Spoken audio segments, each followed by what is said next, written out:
Assalamualaikum warahmatullahi wabarakatuh. Perkenalkan, nama saya Alfian Rajab selaku moderator dari kelompok 1. Sebelumnya kami ucapkan terima kasih kepada Ibu Apotekar Mira Febrina Magister Sains selaku dosen pengampuh mata kuliah farmakologi klinik. Nah, pada kesempatan kali ini kami dari kelompok 1 yang beranggotakan saya Alfian Rajab, kemudian Ayuni Permatasari, Dwi Susanti, Hafila Putri Khairani, Muti Kurnia, Preti Junita, Sri Dwi Yulianti, dan Foni Ayu Desti, di mana kami akan menyampaikan materi kami, yakni obat-obat terkait sistem kardiovaskular. Nah, di mana obat kardiovaskular ini digolongkan ada 5. Yang pertama itu ada obat antihipertensi, obat anti angina, anti aritmia, obat gagal jantung atau inotropik positif, serta obat kardiotonik atau kardika. Nah, sebelum itu kita harus tahu apa itu obat kardiovaskular. Nah, penyakit kardiovaskular atau yang biasa kita sebut dengan penyakit jantung umumnya mengacu pada kondisi yang melibatkan penyempitan ataupun pemblokiran pembuluh darah, yang mana dapat menyebabkan serangan jantung, nyeri dada atau angina, atau stroke. Nah, obat kardiovaskular ini merupakan kelompok obat yang mempengaruhi dan memperbaiki sistem kardiovaskular, yakni jantung dan pembuluh darah. Nah, secara langsung ataupun tidak langsung, obat-obat kardiovaskular ini terdiri dari obat antihipertensi, obat anti angina, obat anti aritmia, obat gagal jantung atau inotropik positif, serta obat kardiotonik atau kardiaka. Pertama ada obat antihipertensi. Bagian dari obat antihipertensi yang pertama ada obat diuretik. Dapat bekerja untuk meningkatkan ekskresi natrium, air, dan klorida sehingga menurunkan volume darah dan cairan ekstraseluler. Akibatnya terjadi penurunan curah jantung dan tekanan darah. Obat diuretik ini terbagi atas 3 mekanisme kerja, yaitu golongan tiazid, diuretik kuat, ada loop diuretik dan Kayling diuretik, dan diuretik hemat kalium. Contohnya ada furosemid dengan dosis 25 mg dan 40 mg per tablet. Perkenalkan, nama saya Dwi Susanti dengan NIM 2101122. Di sini saya akan melanjutkan penjelasan mengenai obat diuretik. Obat diuretik ini terbagi menjadi beberapa golongan. Yang pertama, golongan tiazid, di mana mekanisme kerjanya dengan cara menghambat reabsorpsi sodium atau natrium dan penurunan volume plasma yang disebabkan oleh refleks peningkatan sekresi renin dan aldosteron. Golongan tiazid merupakan obat antihipertensi yang bekerja dengan cara mengurangi kemampuan ginjal untuk menyerap terlalu banyak natrium yang bisa menyebabkan retensi cairan. Tiazid dalam dosis tinggi dapat menyebabkan hipokalemia yang dapat berbahaya pada pasien yang mendapat dikitalis. Selanjutnya, diuretik kuat. Diuretik kuat bekerja dengan cara menurunkan tekanan darah dengan cara menghambat reabsorpsi natrium dan klorida pada ascending lobe Henle dan di tubulus ginjal, mempengaruhi sistem transport pengikatan klorida sehingga menyebabkan peningkatan ekskresi dari air, natrium, klorida, magnesium, dan kalsium. Diuretik kuat dapat menurunkan tekanan darah tinggi dan mencegah stroke, serangan jantung, serta gangguan ginjal. Diuretik kuat dapat menimbulkan hiperkalsuriania dan menurunkan kalsium darah. Selanjutnya, diuretik hemat kalium. Mekanisme kerjanya dengan cara berkompetisi dengan aldosteron pada bagian reseptor di tubulus distal sehingga dapat menghambat efek aldosteron pada otot halus arteriolia dengan baik, meningkatkan ekskresi garam dan air, serta mencegah kehilangan kalium dan ion hidrogen. Penggunaannya terutama dalam kombinasi dengan diuretik lain untuk mencegah atau mengurangi efek hipokalemia dari diuretik lain. Diuretik hemat kalium dapat menimbulkan hiperkalemia bila diberikan pada pasien dengan gagal ginjal atau bila dikonsumsi dengan penghambat ACE, ARB, beta blocker, AINS atau dengan suplemen natrium. Selanjutnya, yang kedua ada golongan beta blocker. Cara kerjanya yaitu menurunkan cardiac output, menghambat sistem saraf simpatis, menghambat pelepasan renin dan ginjal, di mana beta blocker mempunyai indikasi untuk menurunkan tekanan darah dengan penurunan curah jantung. Kontraindikasinya yaitu pada keadaan bradikardia, blokade AV, derajat 2 dan 3, Sirk sinus sindrom, dan gagal jantung yang belum stabil. Efek samping dari golongan beta blocker yaitu bradikardi, hipotensi, letargi, insomnia, halusinasi, meningkatkan TG dan menurunkan HDL, di mana beta blocker ini mempunyai sediaan dengan nama atenolol dengan kekuatan sediaan 50 mg. Selanjutnya yaitu ada golongan penyekat alfa adrenergic.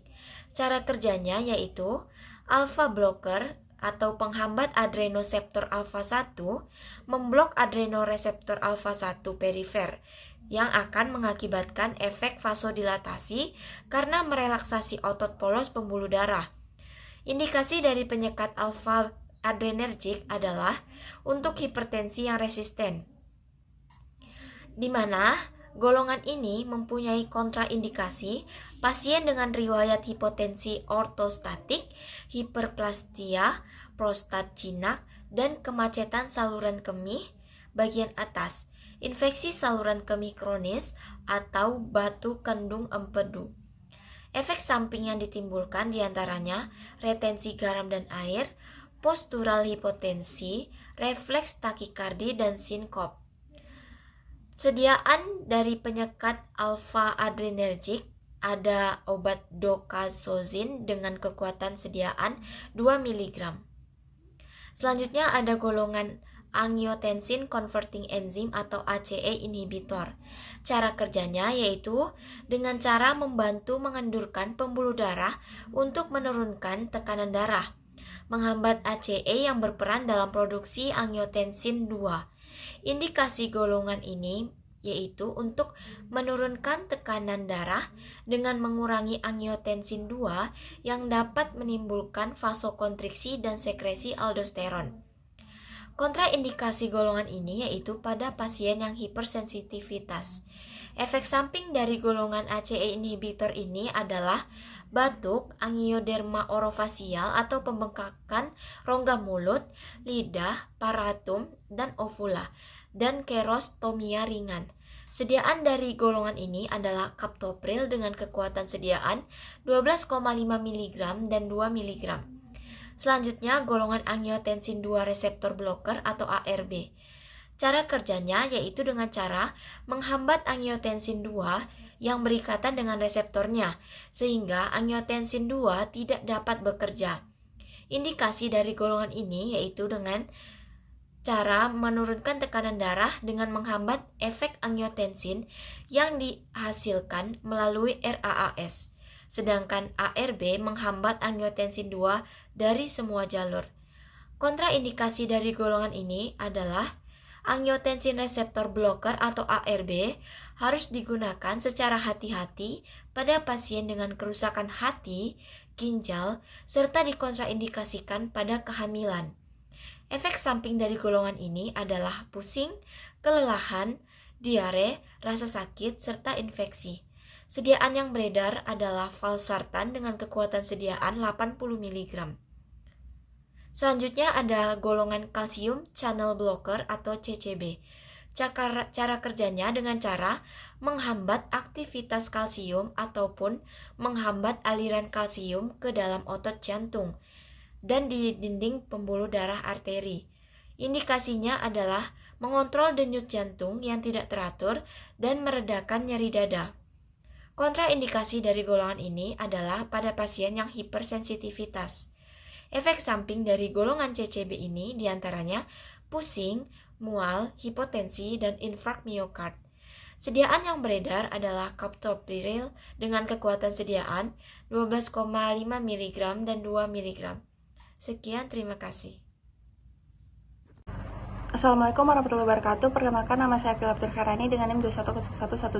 Saya dari kelompok 2. Saya akan melanjutkan materi selanjutnya tentang penyakit beta. Cara kerjanya dengan meningkatkan tekanan darah melalui penyempitan pembuluh darah atau vasokonstriksi dan peningkatan denyut jantung dengan menghambat efek dari adrenalin. Indikasinya penghambat beta selektif, beta non selektif, penghambat beta generasi ketiga. Terus efek samping telapak tangan dan kaki terasa dingin, kelemahan dan peningkatan berat badan. Untuk sediaan penghambat beta selektif, contohnya ada atenolol, acebutolol, betasolol, bisoprolol, dan metoprolol. Untuk penghambat beta non selektif ada nadolol, propanolol, sotalol, dan timolol. Untuk penghambat beta generasi ketiga ada carvedilol dan labetalol. Selanjutnya penyakit alfa. Cara kerja dengan menghambat kerja hormon norepinefrin yang berperan dalam mengencangkan otot-otot di dinding arteri dan vena. Indikasinya dapat membantu meningkatkan aliran urin pada pria usia lanjut dengan masalah prostat. Untuk contoh sediaannya ada alfuzosin, doxazosin, indoramin, prozosozid, dan tamsulosin. Selanjutnya adalah direct renin inhibitor atau DRI. Cara kerjanya dengan menghambat produksi enzim renin. Renin diproduksi oleh ginjal, berperan dalam meningkatkan tekanan darah dengan menahan air dan natrium dalam tubuh. Indikasinya mencegah perubahan hormon yang bertanggung jawab untuk meningkatkan tekanan darah. Dari DRI ini pembuluh darah menjadi kendur, volume darah menurun, dan aktivitas simpatik juga menurun, sehingga menurunkan tekanan darah. Untuk contoh sediaannya ada aliskiren atau texturna. Selanjutnya ada nitrat. Cara kerjanya, nitrat akan diubah menjadi oksida nitrat yang dapat menyebabkan relaksasi otot polos, termasuk otot dinding pembuluh darah. Indikasi menurunkan tekanan darah. Untuk contoh sediaannya ada nitrogliserin, isosorbit mononitrat, dan minoxidil. Selanjutnya ada indikasi, efek samping, kontraindikasi, dan dosis. Untuk satopril, indikasinya untuk menangani hipertensi esensial maupun hipertensi sekunder. Efek sampingnya denyut jantung terasa cepat dan jantung berdebar. Tubuh terasa sangat lelah, kemerahan, dan sensasi hangat di wajah, leher, ataupun dada. Ini disertai juga dengan batuk kering. Untuk kontraindikasi pada pasien yang memiliki riwayat hipersensitivitas dengan obat ini atau golongan angiotensin converting enzyme atau ACE inhibitor. Kontraindikasi pada pasien yang memiliki riwayat hipersensitivitas dengan obat ini atau golongan angiotensin converting enzyme. Dan juga pada wanita hamil. Untuk dosis dewasa pada awal 12,5 sampai 25 mg 2 kali sehari.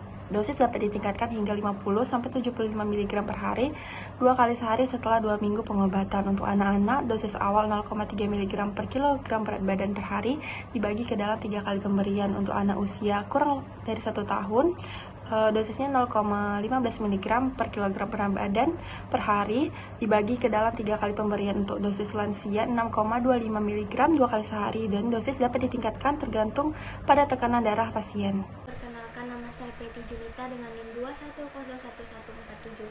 Baiklah, di sini saya akan melanjutkan presentasi dari teman saya sebelumnya. Di sini kita masuk dosis dari obat antihipertensi. Di sini ada 2 kondisi, di mana kondisi gagal jantung dan kondisi pasca serangan jantung. Untuk kondisi gagal jantung, untuk dosis dewasa awal yaitu 6,25 sampai 12,5 mg untuk 2 sampai 3 kali sehari, dan untuk dosis perawatannya itu 75 sampai 150 mg per harinya yang terbagi dalam beberapa dosis.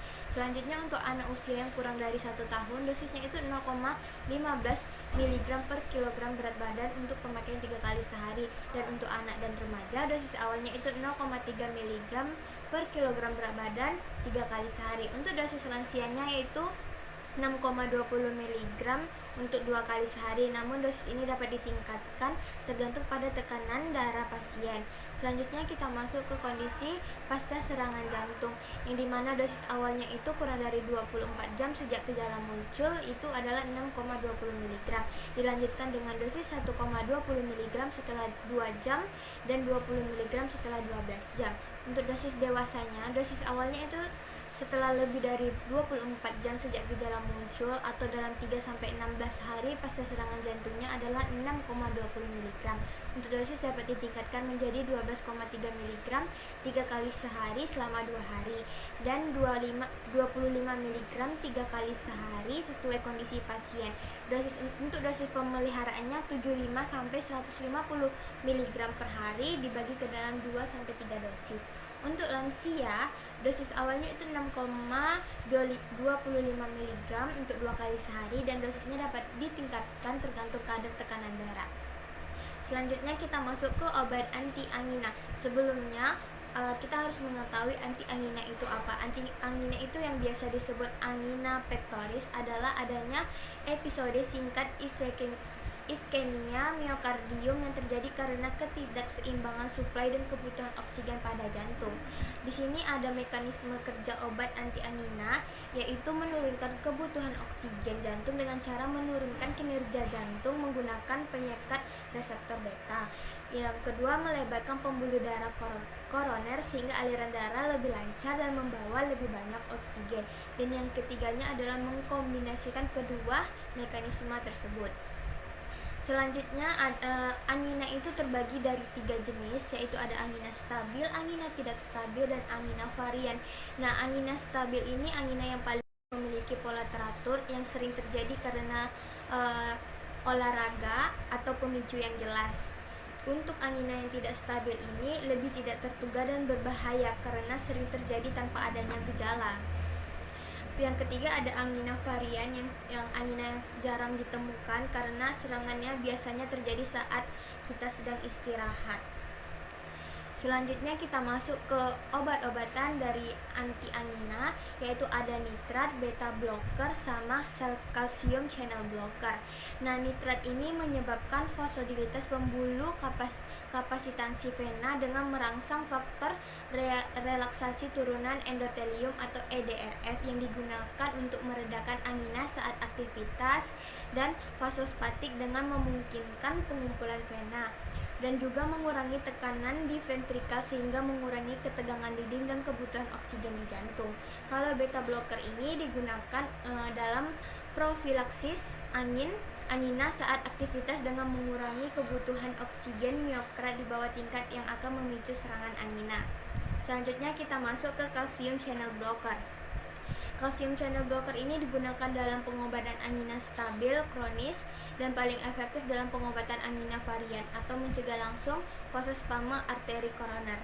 Angina ini memiliki beberapa agen, diantaranya yaitu ada agen kelas 1 memiliki efek intropik negatif paling kuat dan dapat menyebabkan gagal jantung. Contohnya itu ada ferampamil. Yang selanjutnya ada agen kelas 2 yang tidak menekankan konduksi atau kontraktilitas, contohnya itu ada amlodipin dan nifedipin. Selanjutnya ada agen kelas 3 yaitu memiliki efek inotropik yang dapat diabaikan dan hampir tidak menyebabkan refleks takikardia, contohnya dilitiazem.